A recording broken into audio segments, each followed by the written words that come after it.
how's it going? It's Patrick. It's after work. And, yeah, it's a little later than usual again. It's about 10:30 or so. And, had a pretty long day today. I had an admission that did not set any records for fastest admission. I think, all in all, it took me maybe 4.5 hours, 5 hours for me to get to a point where I felt like I could leave and be comfortable that everything is going to go all right and everybody's safe and comfortable and content.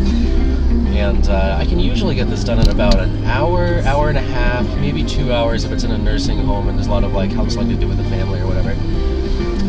But in this case, it was just something where I had to leave to go pick up supplies because there were certain supplies that they needed in the home that they didn't have that I had an office full of. And in my defense, they're not supplies that I usually carry around. It's stuff that other people usually carry around. But I didn't mind going to get it. It was a long drive, though. It was like maybe an hour both ways. So by the time I got back and got everything all settled, the sun was starting to go down.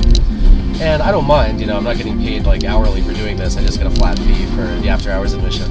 But it was really worth it to, you know, stick around and make sure that everybody understood. And something that I feel like I did better today that is something I've been, you know, like everybody learning and struggling with and learning new things about or whatever, is pressing people when I can tell that they're still not convinced, not comfortable, or they don't fully understand, and actively inviting and welcoming their responses, and not like calling people out on this, you know, not making it antagonistic,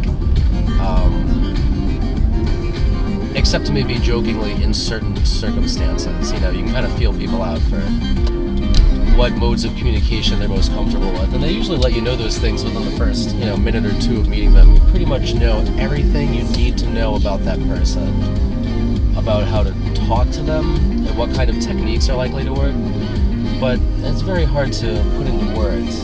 It's just, I don't know, something you gotta feel your way through, I guess. And it was like, you know, it was really it was a job well done. It was interesting to do. It was a challenge, you know. It's like the whole reason I do this kind of work. There's a lot of stuff that had to get done, and we got it done. And everybody was confident at the end of it that everything was going to be fine. And sometimes that is a big shift when you actually get to that from how it was at the beginning of the visit, where, you know, people may not be coping very well, or they have a lot of ambiguity and questions and things like that. And afterwards, people are generally very comfortable and calm and content. And that's nice to see. That's the goal. That's the desired outcome. Effective coping. Yes. How many of you watching this right now can say that you're coping effectively right now? I mean, I'm sure not.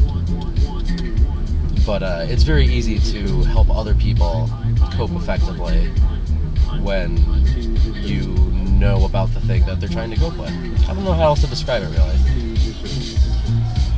I'm often complimented on being very professional and being very nice, which is nice because those are the two qualities that I was striving for. And it's probably, you know, like people who know me personally would probably have a hard time ascribing those qualities to me, especially people who've known me for a while.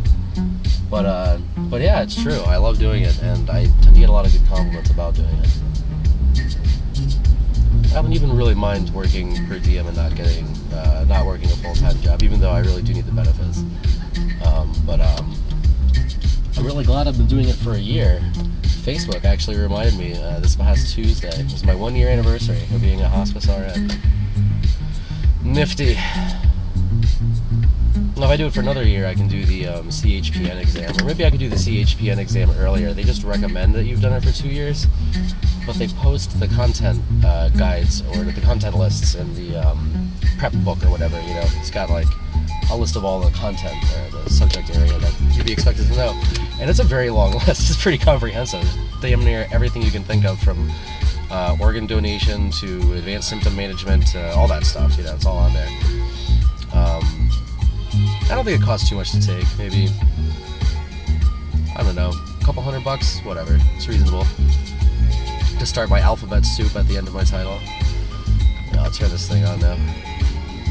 So CHPN, definitely. That'll be my first stop. And then